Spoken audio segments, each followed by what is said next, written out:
2024 está se configurando como o ano do fim da era woke, e em se tratando de Hollywood, com a eleição de Trump, que mostrou que o cidadão americano rejeita ostensivamente essa agenda, somado aos grandes fracassos de bilheteria, somada à pandemia e à revolução dos streamings e à desastrosa greve de roteiristas, é seguro dizer que a indústria cinematográfica se reinventa ou assistiremos na primeira fila comendo pipoca o seu fim. Neste Cine Quinto de fim de ano, eu convido Lucas Honorato e o grande Mafinha Summers para lembrarmos das maiores lacradas e discutir o futuro da sétima arte. Será que Hollywood vai aprender ou o futuro do cinema virá das produções independentes? Ou será que não tem futuro, vai virar tudo jogo de videogame, sei que lá? Está no ar mais um Cine Quinto. Roda a vinheta! Nesse programa não teremos spoilers, então divirta-se. Também vamos subir no X e no Telegram as versões sem censura de áudio. Então você pode preferir, se você preferir, pode assistir por lá e os links estão na descrição. Aí, toda vez que a gente falar aborto, assassinato, vai sair em alto e bom som.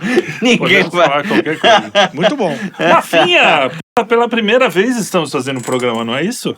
Você tá bem aí? Estamos aqui, né? Pela primeira vez, estou muito feliz. Tô sentindo um pouquinho apertado nessa televisãozinha. Então. Imagina. Preciso perder um peso aqui, mas tá valendo, tá valendo. Com esse corpo esbelto aí, não tem o que se preocupar. Rapaz, um verão chegando, eu vou... Não, verão chegando de biquininho, né? Na praia, coisa linda. Legal. Muito bem. Então juntamos aqui essa equipe do Não Day com o Cine Quinto, né? Porque vocês falam muito das lacrações nos games e nessas coisas todas, né? E a gente fala muito das lacrações nos filmes, apesar da gente fazer sempre pegar um pouco a mensagem do filme, a gente fala das lacrações. E 2024 foi um ano assim lacrástico, como dizem por aí, né?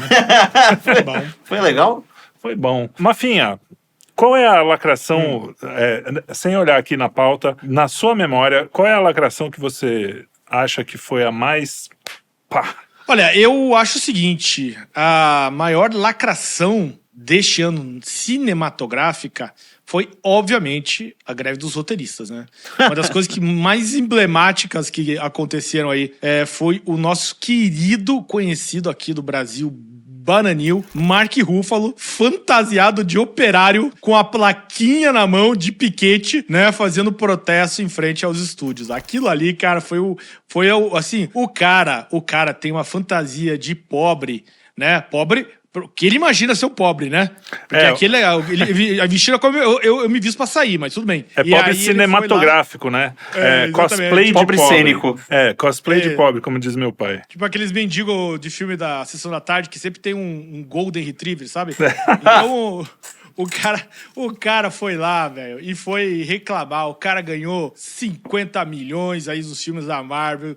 Tá reclamando. Vai tomar banho, cara. Pois é. Ele tava lá com os amiguinhos, né? Só que ele não foi só isso esse ano. Eu não sei se você viu, porque eu nem sei se faz tanto tempo assim da nossa gravação aqui. Mas ele teve que se desculpar recentemente porque ele postou foto do Donald Trump no avião do Brian Epstein. Ele postou... Vocês precisam ver isso. Jeffrey. Brian Epstein. Brian, eu acho que é esse. É o cara dos Beatles. Aí eu ficaria realmente surpreso com isso. É verdade. O Brian Epstein era o empresário dos Beatles. Não, do Jeffrey Epstein. Cheio de mulheres, de meninas, né? Jovens em volta. E, cara, o bagulho era inteligência artificial. E o cara teve que passar o carão. Momento boomer. Mas assim, esses sacanas, que são os caras que vêm cagar regra, falar que notícias falsas acabaram com as... São os caras que estão fazendo isso.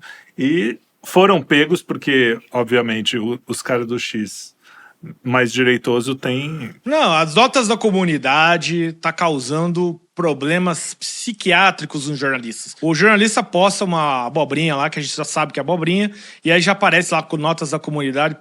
Cara, acaba com a credibilidade do cidadão. É impressionante isso. Por isso que eles estão indo embora da plataforma. Como é que pode? Os caras me desmentindo aqui. Pois não dá, né? E você, Lucas? Você lembra de alguma assim? Rapaz, não lembro, eu não assisto o filme. Não, mas... Eu assisto quando Você pedem não aqui. vê os...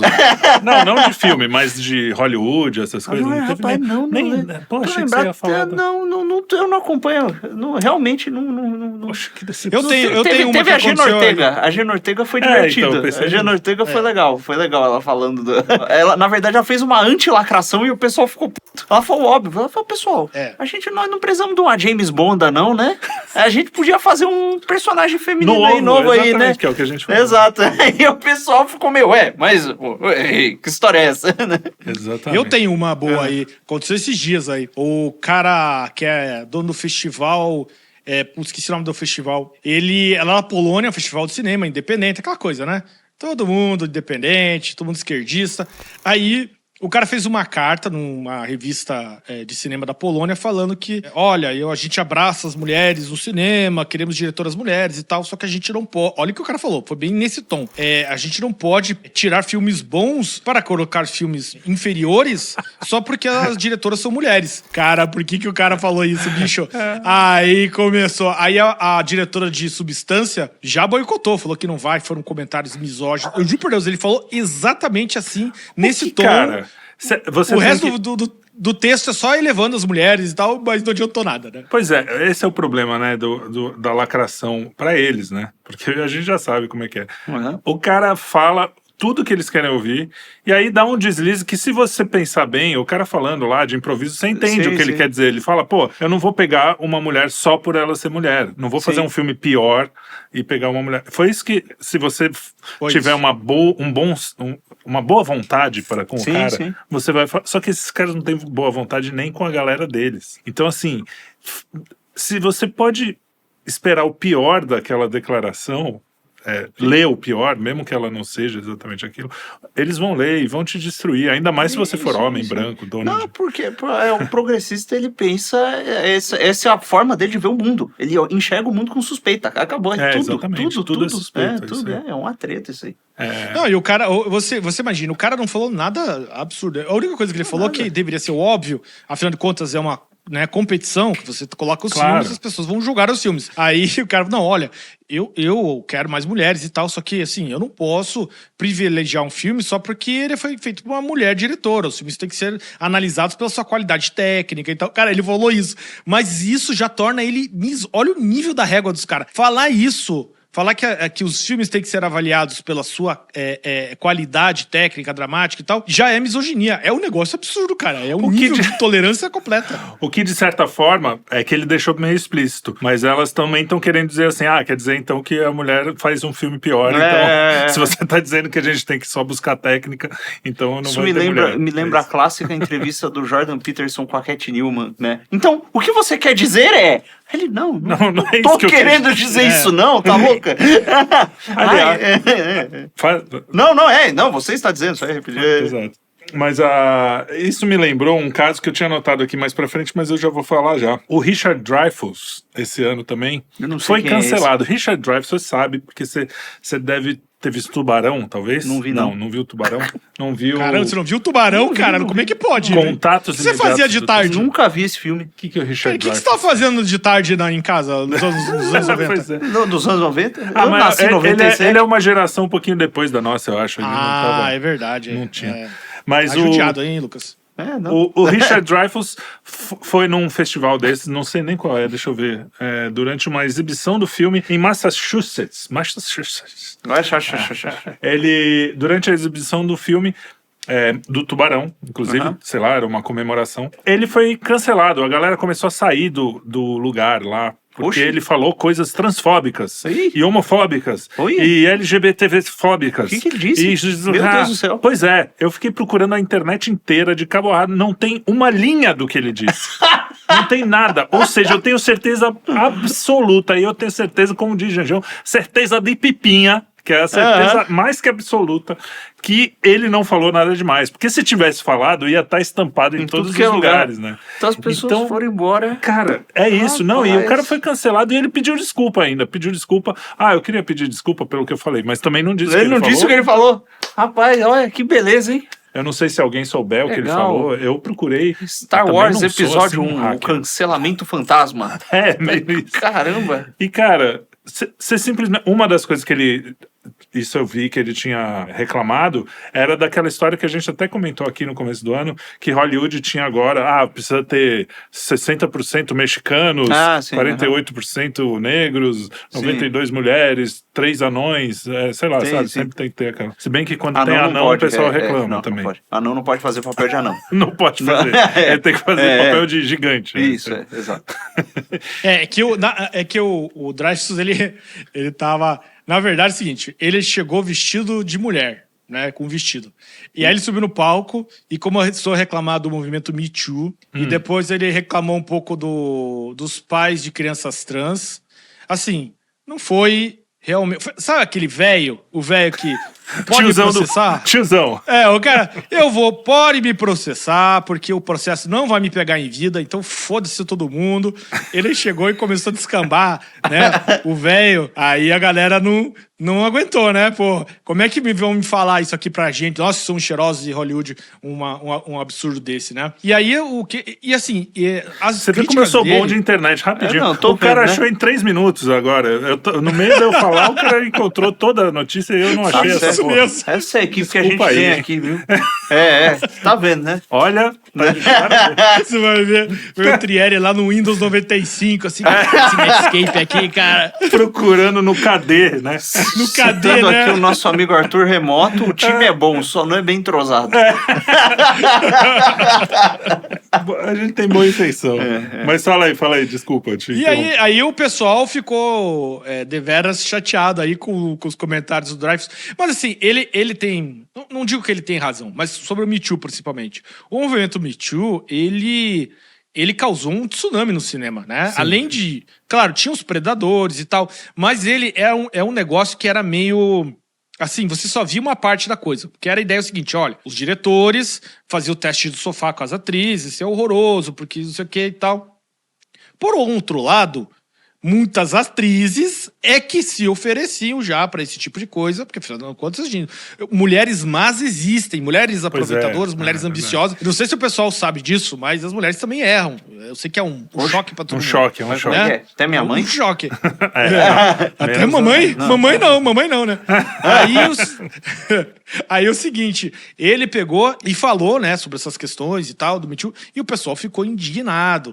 Porque em Hollywood, uma seita, né? E a seita, você não pode falar nada contra a seita, senão você é defenestrado, né? E foi o que aconteceu. Eu acho que pela idade dele, que o cara fica meio sem filtro com a idade, o cara já tá com quantos? 80 anos, sei lá, mais que isso até.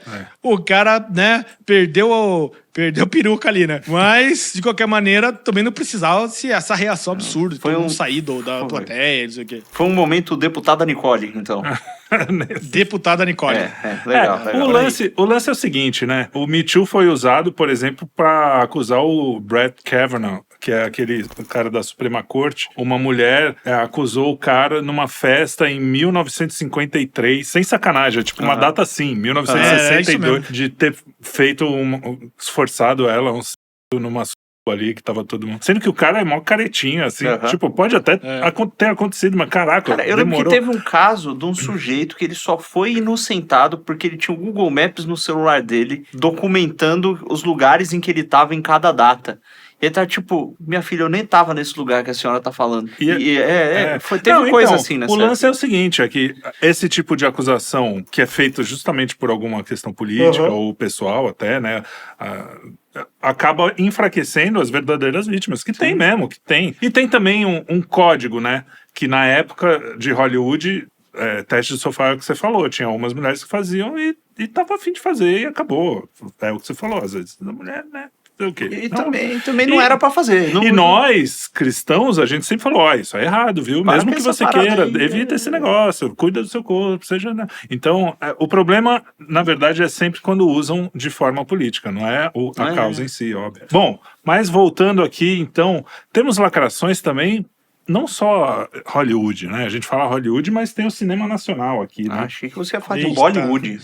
Não, peraí. O melhor... Não, esqueci. Pô, como é que eu fui esquecer do melhor filme nacional da história? Que, assim, eu tô procurando pra poder fazer uma sessão de cinema com o pessoal lá do canal, mas não consigo achar, inclusive... Vamos ver se é o mesmo que eu vou falar aqui. Fala aí. É o filme Transe, Não. O filme da nossa... Não é? Vocês não sabem que filme é esse? Não. Eu vou contar rapidinho pra vocês. O filme se passa em 2018, na eleição do Bolsonaro. E aí é uma menina, né, ali da Vila Madalena. Não, mentira, lá do Rio de Janeiro, desculpa. É lá da Lapa. Então, assim, super moderna, super, assim, jornalista. Ela tá num trisal.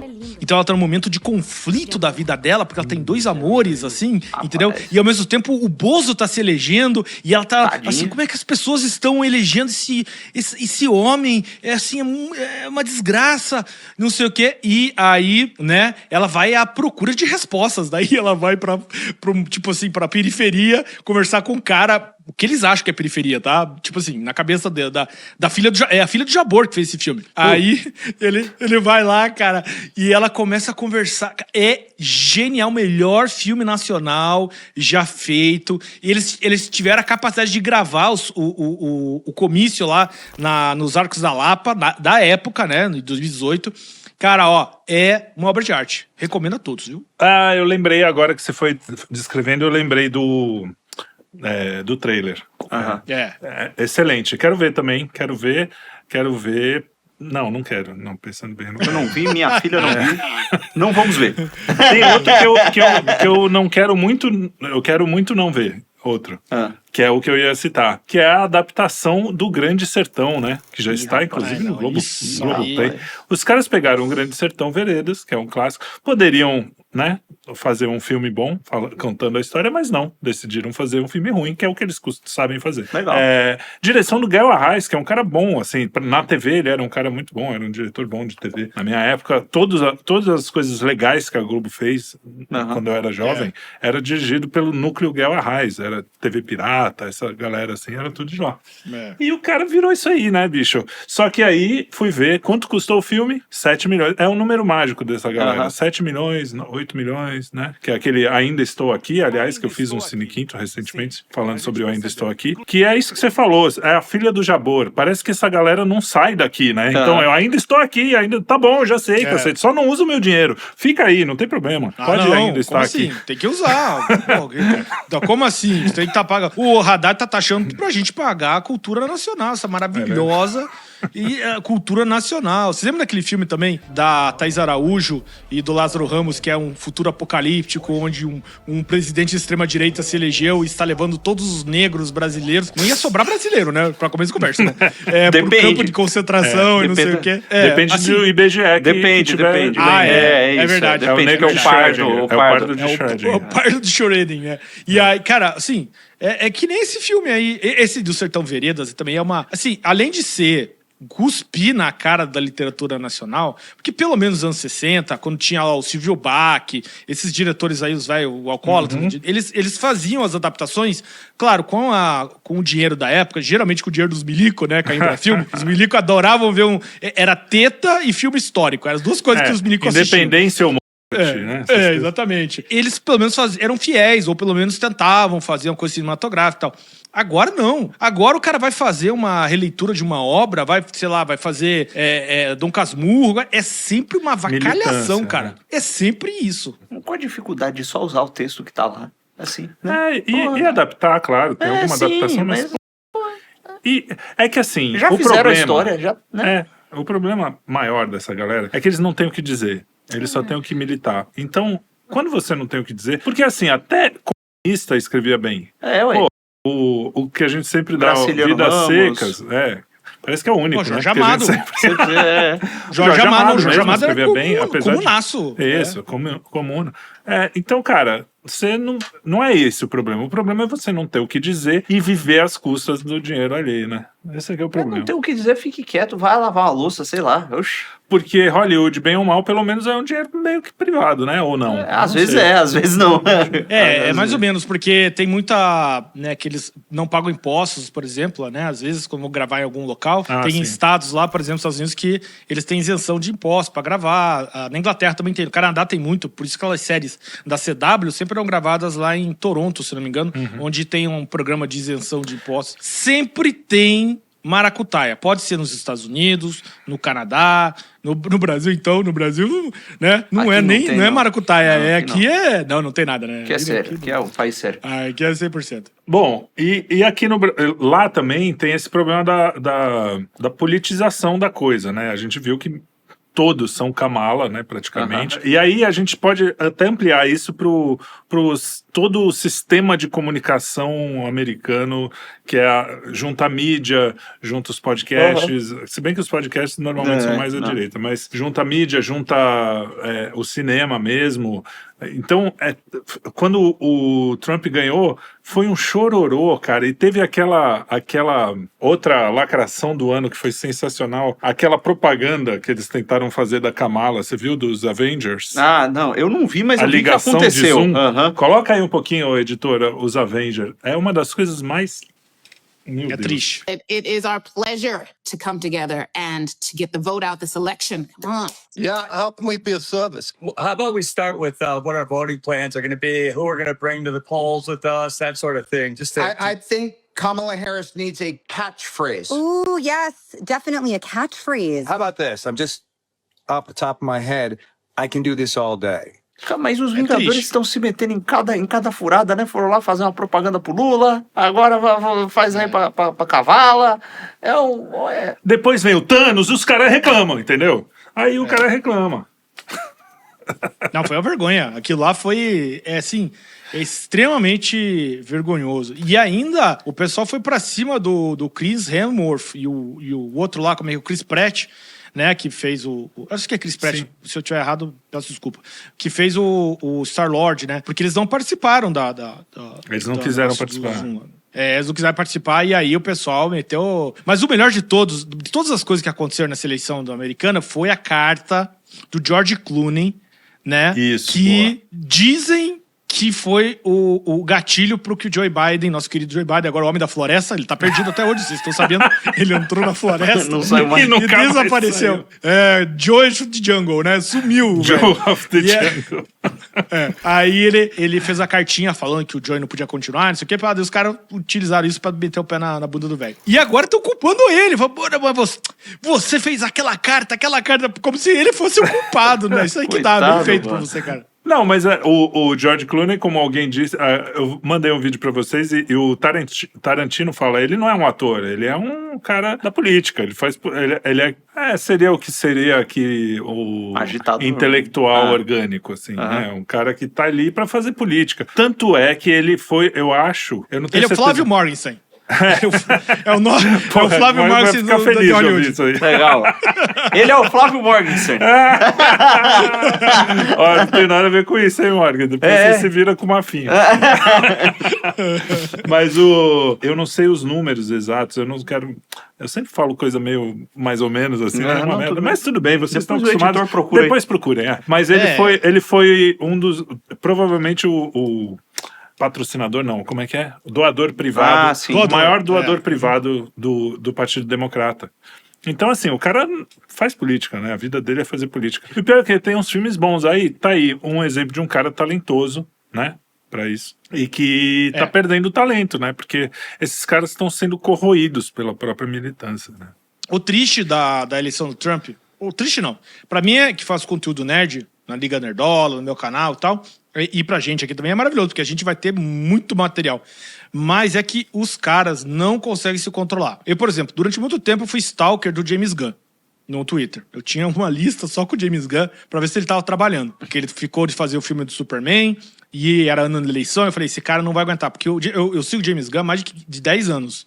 E ele era um militudo de esquerda, daquele brabo mesmo. Mas é um bom diretor. E aí a eleição do Trump chegou, eu falei, esse cara vai cagar o filme do Superman. Não pode dar errado esse filme. É o filme da retomada da DC. Aí eu fiquei lá, né, stalkeando ele. E aí quando ele postava alguma coisa, eu postava, a primeira postava assim, por que você não tá trabalhando? Eu ficava que nem o chinês lá. Por que não trabalha? Por que não trabalha? Ficava assim. E aí, cara, ele conseguiu manter não falou nada na eleição, mas aí no último dia da eleição não aguentou. Aí ele postou lá o broche dele, Volt, e não sei o quê, não pode votar. Ele não aguentou, cara. O cara se soltou. Porque esses caras... E aí, o que acontece? Que nem o Eric Kripke. O Eric Kripke é o showrunner da série do The Boys. Ele trata o Homelander como o Trump. Aí ele fez, quando o Trump fez aquela propaganda do McDonald's, por exemplo, ele foi lá e também fez, mostrando o Homelander. Só que esses caras são tão tapados que ele não percebe que o personagem mais popular da série dele é o Homelander. É o personagem mais popular. É um vilão, mas é o mais popular. E como a eleição é uma competição de popularidade, meio que ele tá fazendo uma campanha positiva pro Trump. Isso é o nível da cegueira desses caras. É muita burrice, sabe? Mas é porque, assim, o cara que tá assistindo hoje em dia, isso podia funcionar, sei lá, há 20 anos, quando eu era moleque. Quando a gente tava vendo Tubarão na sessão da tarde, isso podia funcionar. Hoje em dia, cara, o cara vê o Homelander, ele já saca exatamente a militância por trás. Mesmo o cara mais desinteressado, assim. Ele fala, pô, esses caras estão querendo falar que o Trump é aquilo tudo. Só que, do mesmo jeito que a imprensa continua chamando ele de não sei o que, blá, blá, blá, blá, blá, e não cola mais, quando o cara vê, ele se diverte com aquele herói, né, que é um vilão, porque os vilões são sempre muito interessantes, né, em qualquer história, o vilão é um personagem interessante, e o cara sabe fazer, o problema de Hollywood, cara, desses caras, é que eles não perceberam que as pessoas aprenderam, ou sempre souberam, diferenciar o que é fantasia, o que é filminho, o que é ir lá se divertir, e o que é realidade. Ainda, quando eles forçaram a barra, isso ficou mais explícito ainda. Então, não tem jeito, cara. Realmente, Hollywood tá indo pro fim. Esse Hollywood que a gente conhece acabou. Não, ele tá acabando. E tem as redes sociais também tem muito disso, porque você não sabia o que o teu ídolo pensava antes. Exato, você, tinha um ator que era esse cara é muito, muito bom, o cara... Você não sabia que o cara... o que o Sean Connor pensava... É verdade. Pensava em bater em mulher, né? Bater em mulher ele gostava. Mas assim, fora bater em mulher, ele gostava de outras coisas. Você não sabia o que o cara pensava politicamente. Aí você entra no Twitter ou no Instagram, aí você vê aquele cara falando groselhas. Só, caralho, esse cara que eu gosto, cara, aí não tem condição esse negócio aqui. E isso, ao decorrer dos anos, foi se acumulando. Então a gente olha para um ator, a gente sabe exatamente. Por exemplo, uma atriz, a Raquel Zegler, que vai fazer agora a Rachel Zegler, no caso. Eu vou terminar até, só antes de você entrar, desculpa. só para então a gente já fechar o assunto aqui. Eu vou ir para os finalmente.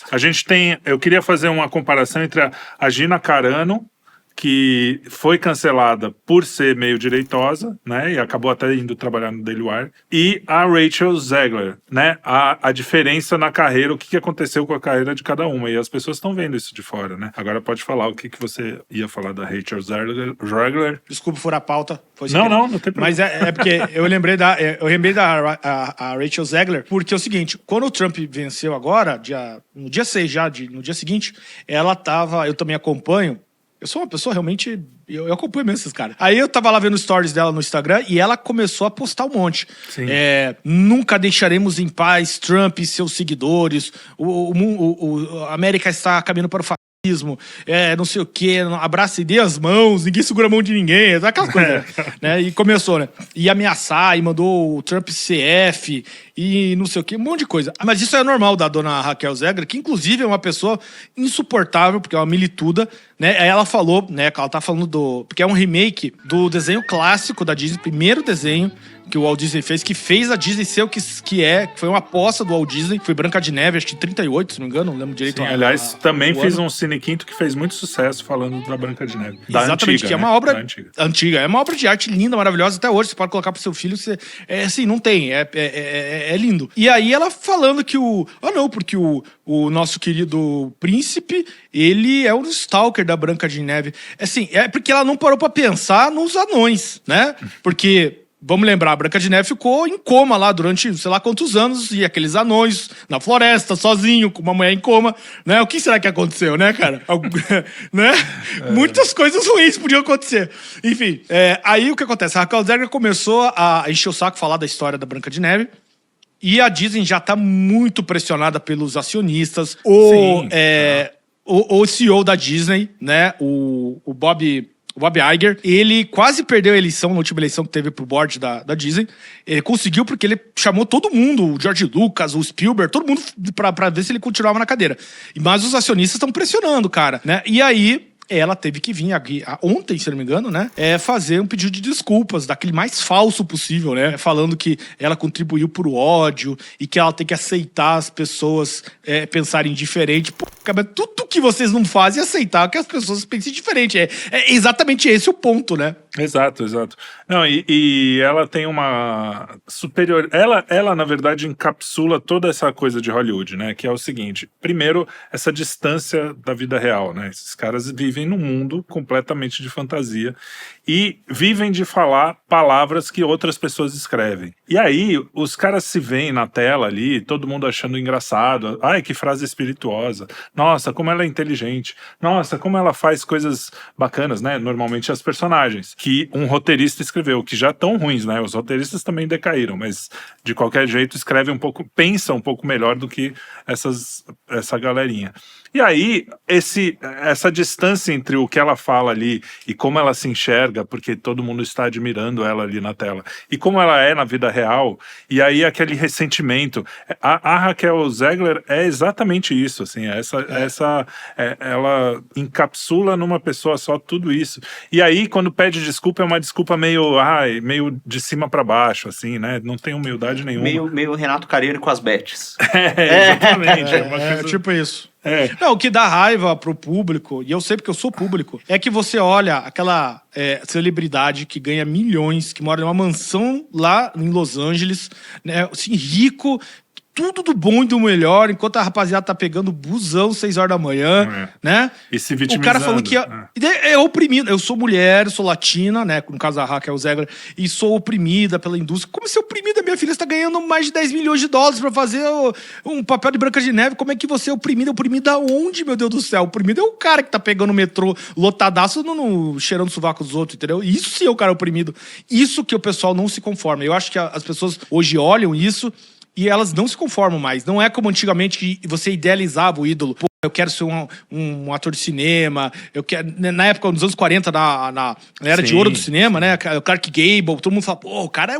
Né? Não tem mais isso, acabou. Os artistas caíram em descrédito total. Inclusive, dizem que o apoio deles pode até piorar a situação de qualquer político. Sim, né? Saiu uma matéria na Variety até falando assim, pô, não culpem os artistas, não é bem por aí, mas culpem sim, porque eu acho que eles perdem voto, né? As pessoas estão tão de saco cheio. Sim.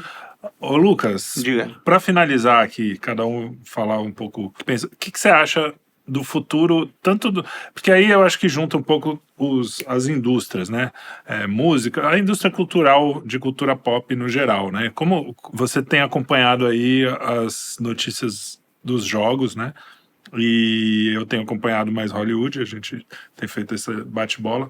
E eu queria saber o que você pensa do futuro. Existe um movimento contrário que está realmente fazendo uma indústria que pode ser forte, que pode ser interessante? Porque o que acontece? Até agora, os caras mais interessantes eram da esquerda e praticamente a esquerda fez Hollywood, né? Eu tô falando desde os anos 40, 50, quando eles começaram a virar de esquerda, aquilo eram as pessoas tecnicamente que sabiam contar história, sabiam fazer iluminação, sabiam fazer tecnicamente um produto legal. De repente, virou só a técnica e as ideias ficaram uma merda e ninguém aguenta mais.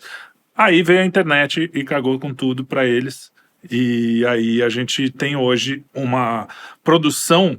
Só que, ao meu ver, eu vou dar o exemplo agora da Gina Carano, que é aí que eu ia chegar. Cara, os filmes do Daily Wire, por mais que a gente se divirta, sim. Principalmente os documentários... Por mais que a fotografia tenha melhorado, a questão técnica tá boa. Tá melhor. E a própria questão dos documentários, porque sempre começou assim, a esquerda também começou a melhorar em documentário, depois é que foi pra parte mais de ficção. Então, assim, eu acho que é natural, mas você acha que isso tem sobrevida? Aí essa é a minha pergunta final. Eu acho que não. É que assim, é complicado porque o senso estético, tanto de quem produz quanto de quem consome, tá meio bagunçado, entendeu? Cara, eu duvido que há 30 anos atrás, se saísse o Avengers 1, não tem lacração no Avengers 1, não é um filme militante. Se aquilo ia ter um impacto tão grande quanto teve, tirando os efeitos visuais. Tipo, o pessoal se impressionou com os efeitos e tal. acabou os efeitos. Pô, será que aquilo ia fazer isso? Porque é um negócio meio cansado, a piadinha, não sei o quê.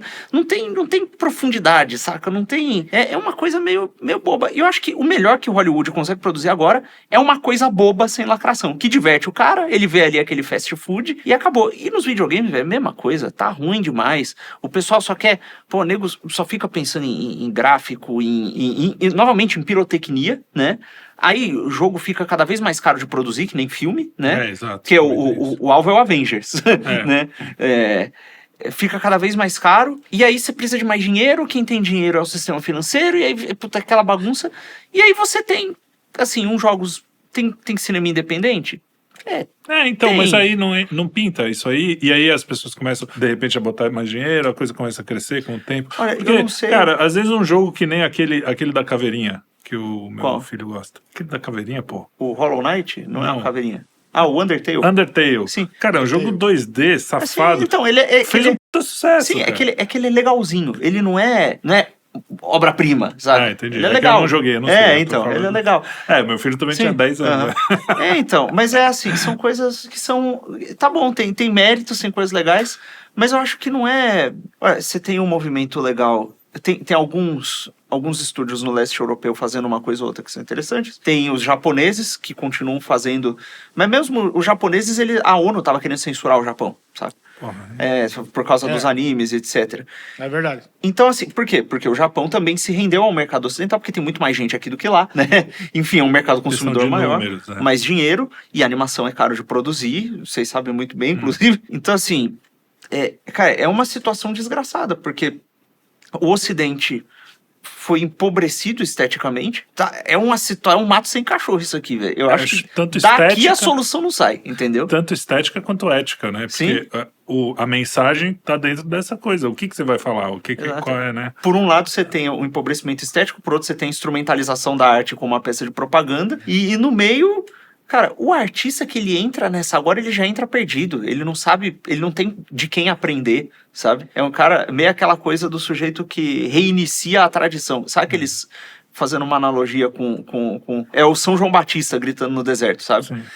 Então, Mas aí, por outro lado, cara, as artes não são cíclicas nesse sentido, assim, também? Porque você pensa, pô, a música também acontecendo a mesma coisa. Eu tava ouvindo hoje com a minha filha o Frank Sinatra, ela tava até pondo música de Natal, aí começou Let It Snow, Let It Snow, Let It... E ela falou, cara, esse rapaz canta bem, né?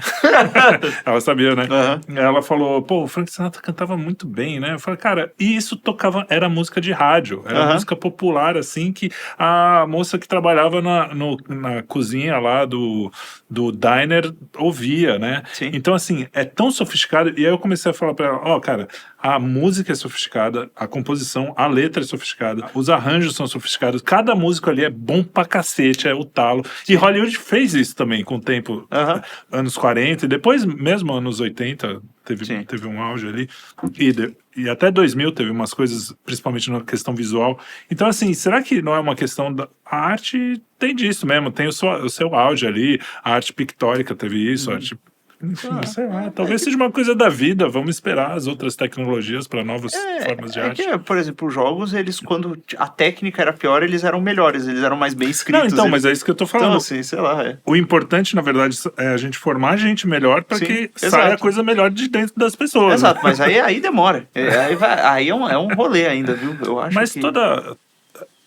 como a gente tá numa queda de sei lá o quê, talvez tenha um revival, né?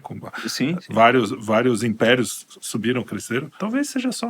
Eu sou um pouco assim... tudo bem, é da vida. Não, eu também acho que tá tudo bem, mas eu francamente, eu acho que daqui não vai sair nada. Mas aí eu pego as coisas antigas, agora, fico ouvindo as coisas antigas, tá tudo bem. E o pessoal mais jovem tem uma dificuldade tremenda em assistir as coisas antigas. Eu não sei o que acontece. Porque mas é treino, hein? O cara tá... Não, o cara tá sempre querendo ver o que todo mundo tá comentando, entendeu? E aí fica nessa. Tanto é que... Bom, o ritmo. É o ritmo. É o o ritmo trend. é muito lento pra eles. Não, o pessoal quer ver o que tá no trend, entendeu? Então mesmo quando o negócio é meio ruim, acabou de sair, trend, assiste, tá todo mundo comentando. Tem esse lance. E você, Mafinha? Quero a sua opinião sobre essa história toda. Eu acho o seguinte, eu acho que o que falta atualmente em Hollywood é roteiro, tá? O roteiro, porque assim, a arte teatral, cinematográfica, literária, o que ela é? O texto, né? O texto pô, há 20 mil anos atrás, estava lá o cara na fogueira contando para os seus filhos, para o pessoal da comunidade dele, histórias, né? E as histórias precisam ser cativantes, precisam emocionar. O texto é o bolo, né? Não adianta você colocar várias coberturas, que são os efeitos especiais, os atores famosos, e no seu marketing. Não adianta você rechear um bolo, né? Colocar a cobertura do bolo com um monte de coisa frufru, se a massa tá mal assada, tá crua, entendeu? Não adianta nada, você não consegue engolir aquilo. Você pode assistir Transformers lá e falar, pô, né, do robô e tal, mas não tem nada, é um conteúdo vazio, é um fast food. Você não vai levar isso a sério como um real entretenimento. Em compensação, às vezes você assiste um filme, né, independente, uma coisa que tem um roteiro mais profundo e tal, é uma coisa que você carrega pra vida, você fica emocionado, você acompanha o personagem, você chora e tal. Hollywood perdeu isso. Perdeu muito por causa da militância, né? A gente fala da lacração que até ontem cultura woke não existia. Agora tá existindo, né? Graças a Deus, né? Até os caras começando a admitir. Eles diziam que não existia. Não existia, né? Aí, o que acontece? A cultura woke, ela chega e, veja, Hollywood sempre foi de esquerda. Sempre foi, os artistas sempre foram de esquerda, sempre teve política nos filmes, sempre discutiu as questões sociais, do ponto de vista da esquerda. Isso não é o incomum. O que aconteceu no incomum dos anos pra cá é que, em detrimento da qualidade dos roteiros, das histórias, eles querem colocar as pautas sociais.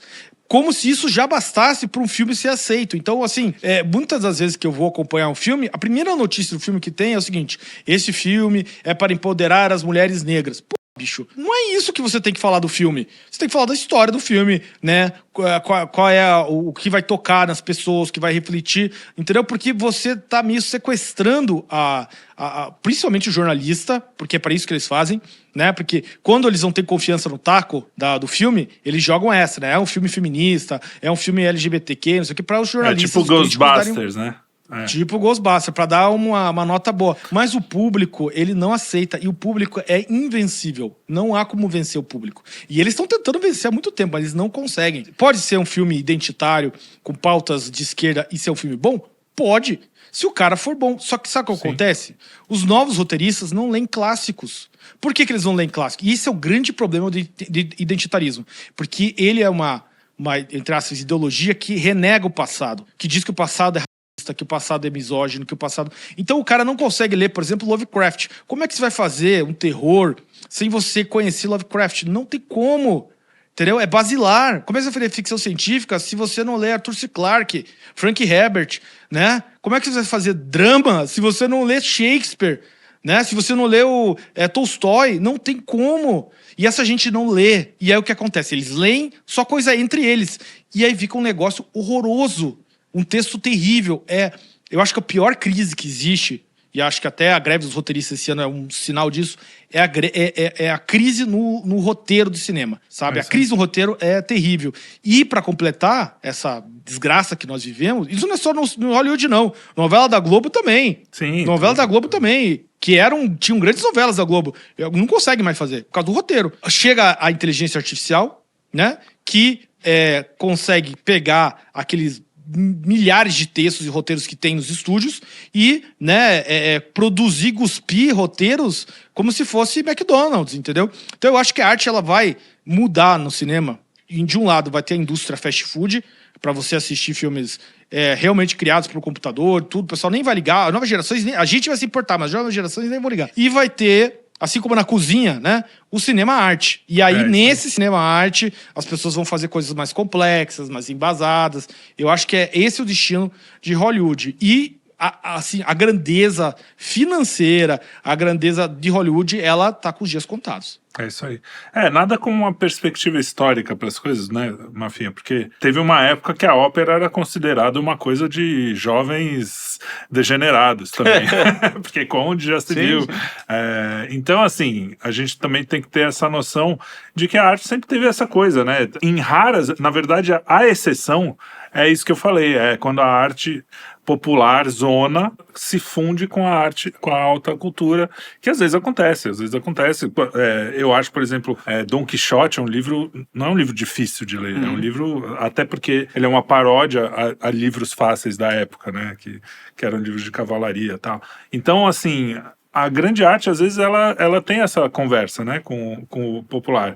E aí é quando o ser humano consegue o seu ir mais longe. Mas o normal é isso mesmo, é ter uma galera fazendo uma arte um pouco mais legal, que é consumida por poucos, e o resto consumindo uma arte meio vazia. Infelizmente, né? Os comunistas sonhavam que todo mundo ia ser um Baudelaire, né? Não, qual é o nome do cara lá que eles gostavam? Enfim, um poeta desses aí. É um poeta russo, né? Que eles falavam. Bom, enfim, achava que todo mundo ia ser esse poeta, não sei o quê, que é um poeta que é uma merda, na verdade. Mas tudo bem, meu pai sempre fala isso. Se todo mundo fosse aquilo, ia ser uma bosta. Mas que todo homem ia encontrar a profundidade. E, cara, de certa forma, em alguns momentos da humanidade a gente consegue. Só que o que precisa? É parar de falar pra fora, né? E querer mostrar virtude e tentar se transformar e transformar os seus filhos, fazer da sua comunidade algo, né? De acordo também com as suas tradições e com a sua história, porque se você não aprendeu com o passado, você tem que começar tudo de novo. Que é o que Hollywood tá passando agora. Os caras têm uma pseudo-profundidade, né? Eles se acham super profundos, cara. Você pega aquele Pobres Criaturas, os caras acham que estão... Nossa, aquilo é de uma profundidade. E não tem nada, cara. Qualquer pessoa que tenha passado da fase 2 da cultura... Nem digo da cultura, da alta cultura, da cultura pop mesmo, já fala, pô, aquilo ali é... Enfim, é isso. Filme satanista esse filme aí. Total, não, esse filme é um horror. Descer a lenha também aqui no cinema. É verdade. Muito bem, vamos já, nos alongamos até. Eu queria agradecer aos meus queridos companheiros de Quinto Elemento aqui. Mafinha, um prazer fazer um programa com você. Prazer. Opa, tamo junto. A última vez que eu falei isso, eu tava bêbado, solteiro. Rapaz. Um prazer fazer um programa com você. Não, brincadeira, minha senhora vai ficar brava com a piadinha. Que papo é esse? Não, mas foi um prazer mesmo. Mafinha, você é um cara muito, muito bacana, gosto muito da sua companhia. A gente sempre se fala, né, nos bastidores, mas é a primeira vez aqui em público. E você também, Lucas, já estamos sempre aí. Mais uma vez, obrigado por estarem conosco aqui em mais um Quinto Elemento. Não deixem de participar, de comentar, de tudo isso e de ver os nossos programas no Quinto Elemento. Muito obrigado e até a próxima. Tchau. Tchau, tchau.